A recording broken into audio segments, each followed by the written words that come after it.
ഞാനൊന്ന് ഇടപെടുന്നു. അശ്വിൻ, ഞാൻ തിരികെ എത്താം. ഇപ്പോൾ ടി സിദ്ദിഖ് നിയമസഭയിൽ ഇതേ വിഷയം സംസാരിക്കുകയാണ്. എന്താണ്? ഒരു മുന്നറിയിപ്പ് നൽകുന്നതിൽ ദയനീയമായി പരാജയപ്പെട്ട അതിർത്തി ജില്ലയാണ് സാർ വയനാട്. അവസാനിച്ചു. അതിർത്തി ജില്ലയാണ്.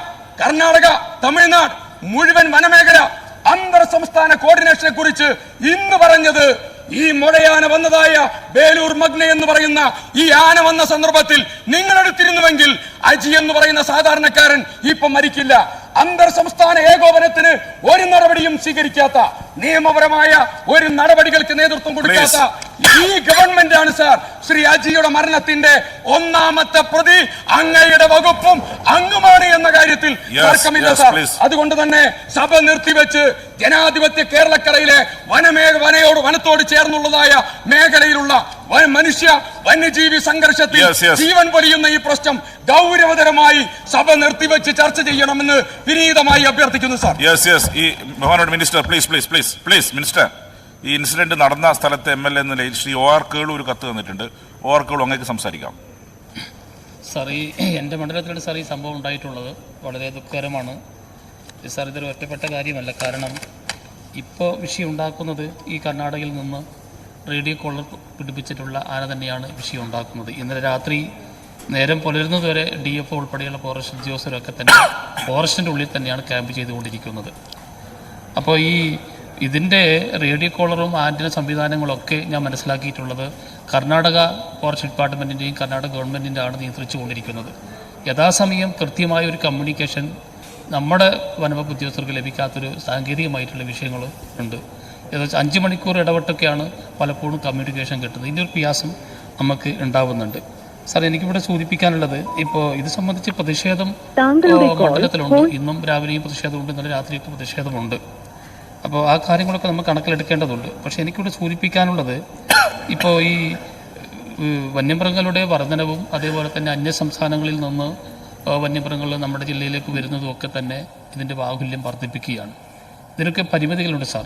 ഇപ്പോൾ കേരള ഗവൺമെൻറ്, എൻ്റെ മണ്ഡലത്തിൽ ഇപ്പോൾ ഞാൻ 2 കോടി രൂപ MLA ഫണ്ട് ഉപയോഗിച്ച് ഹാങ്ങിങ് ഫെൻസിങ്ങിൻ്റെ നിർമ്മാണ പ്രവൃത്തി നടന്നുകൊണ്ടിരിക്കുന്നുണ്ട്. നമ്മുടെ പ്ലാൻ ഫണ്ട് ഉപയോഗിച്ച് 6 കോടിയുടെ ഒരു ഫെൻസിങ്ങിൻ്റെ പ്രവർത്തനം നടക്കുന്നുണ്ട്. അതേപോലെ തന്നെ എലിഫൻ്റ് ട്രഞ്ചും നമ്മൾ ഏകദേശം നിർമ്മിച്ചിട്ടുണ്ട്. പക്ഷേ ഇതൊന്നും ഒരു ശാശ്വതമായിട്ടുള്ള പരിഹാരമല്ല എന്നുള്ളതാണ് നമുക്ക് കാര്യങ്ങൾ പരിശോധിപ്പിക്കും മനസ്സിലാക്കുന്നത്.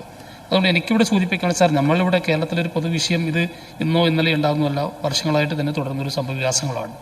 ആ ഒരു പശ്ചാത്തലത്തിൽ നമ്മൾ രാഷ്ട്രീയപരമായി അല്ലെങ്കിൽ പ്രത്യേകപരമായി അങ്ങോട്ടും ഇങ്ങോട്ടും ഈ കാര്യങ്ങൾ പറയുന്നതിന് പകരം നമ്മൾ ഈ കാലാനുസൃതമായി ഈ കാലഘട്ടത്തിൽ ഈ കാര്യങ്ങൾ എങ്ങനെ കൈകാര്യം ചെയ്യാൻ വേണ്ടി സാധിക്കും എന്നുള്ളത് നമ്മൾ കേരള ഗവൺമെൻറ്റിൽ മാത്രം നിക്ഷിപ്തമല്ലാത്തൊരു കാര്യമായതുകൊണ്ട് ഭാവിയിൽ കേന്ദ്ര ഗവൺമെൻറ് കൂടിയായിട്ട് ആലോചിച്ചുകൊണ്ട് ഒരു ശാശ്വത പരിഹാരം ഉണ്ടാക്കുന്നതിനും ചർച്ചയും മറ്റു കാര്യങ്ങളൊക്കെ നമ്മൾക്ക് നടത്തേണ്ടതായിട്ടുണ്ടെന്നാണ് ഞാൻ പലപ്പോഴും സൂചിപ്പിച്ചത്. കഴിഞ്ഞ 30-ാം തീയതി ഞാൻ ഈ വിഷയം ഇവിടെ ഞാൻ അവതരിപ്പിച്ചിരുന്നു. ഈ കാര്യങ്ങൾ നമ്മുടെ ബഹുമാനപ്പെട്ട മുഖ്യമന്ത്രിയുടെ ശ്രദ്ധയിലും ഇന്നലെ ഞങ്ങൾ കാര്യങ്ങൾ ബോധ്യപ്പെടുത്തിയിട്ടുണ്ട്. മുഖ്യമന്ത്രി ഒരു ഉന്നതതല യോഗം ഇത്തരം കാര്യങ്ങൾ കണ്ടുകൊണ്ട് വിളിക്കുന്നതിന് വേണ്ടിയിട്ടുള്ള ഒരു തീരുമാനം എടുത്തു എന്ന് തന്നെയാണ് ഞാൻ മനസ്സിലാക്കിയിട്ടുള്ളത്. അടിവരായിട്ട് പറയാനുള്ള കാര്യങ്ങൾ നമ്മൾ ഇവിടെ പരസ്പരം പോരടിച്ചതുകൊണ്ട് ഒരു കാര്യമില്ല. ഇതെല്ലാവർക്കും ബോധ്യമുള്ളതാണ്. അതുകൊണ്ട് ഭാവിയിൽ നമുക്ക് എങ്ങനെയാണ് ഈ കാര്യത്തിന് വേണ്ടിയിട്ട് എങ്ങനെയാണ്, അതാണ് ഞാൻ പറയുന്നത് ഈ ഭാവിയിൽ കാലഘട്ടത്തിനനുസൃതമായി ഇപ്പോൾ വിദേശ രാജ്യങ്ങളിലൊക്കെ പല കാര്യങ്ങൾ ഇപ്പോൾ പുതിയ രീതിയിൽ കാര്യങ്ങൾ ചെയ്തു വരുന്നുണ്ട്. അങ്ങനത്തെ കാര്യങ്ങൾ ആലോചിക്കുന്നതിന് വേണ്ടിയിട്ട് പൊതുവായിട്ടുള്ള നമ്മുടെ ഒരു കൂട്ടായ്മയാണ് നമുക്ക് ഇനി ആവശ്യം എന്നുള്ളതാണ് എനിക്ക് ബഹുമാനപ്പെട്ട ഈ സഭ മുമ്പാകെ ബോധിപ്പിക്കാനുള്ളത്. ബഹുമാനപ്പെട്ട മിനിസ്റ്റർ. സാർ, ഞാൻ ആവർത്തിക്കുന്നത് 2 ബഹുമാനപ്പെട്ട MLA-മാരും പറഞ്ഞ വിഷയത്തിൻ്റെ ഗൗരവം പരിഗണിക്കാതെയല്ല,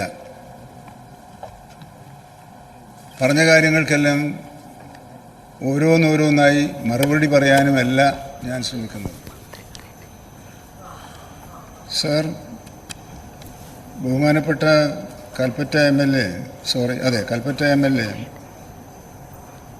ഇവിടെ സൂചിപ്പിച്ചപ്പോൾ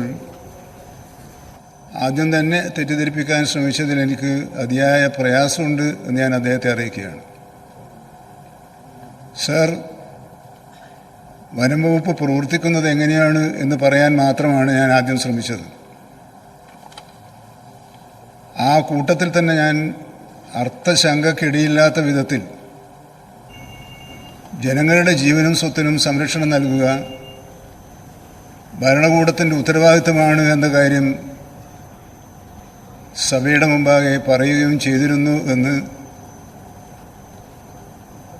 ബാക്കി അംഗങ്ങളെങ്കിലും ഓർത്താൽ നന്നായിരുന്നു എന്ന് മാത്രമേ എനിക്ക് പറയാൻ ശ്രമിക്കുന്നുള്ളൂ. വയനാട്ടിലെ കാട്ടാന ആക്രമണവുമായി ബന്ധപ്പെട്ട് വനമന്ത്രി A.K. ശശീന്ദ്രന്റെ മറുപടിയാണ്. ഏത് രീതിയിലാണ് സർക്കാർ ഈ വിഷയത്തെ കാണുന്നത് എന്ന് കൂടി വ്യക്തമാക്കുകയായിരുന്നു മന്ത്രി. ഏതായാലും വലിയ രീതിയിലുള്ള വിമർശനം പ്രതിപക്ഷത്തിന്റെ ഭാഗത്ത് ഉന്നയിച്ചിരിക്കുന്നത് അന്തർ സംസ്ഥാന ഏകോപനം ഇതിനകത്ത് ഉണ്ടാകുന്നില്ല എന്നുള്ള രീതിയിലാണ്. വീണ്ടും അശ്വിൻ വടകരയിലേക്ക്. അശ്വിൻ,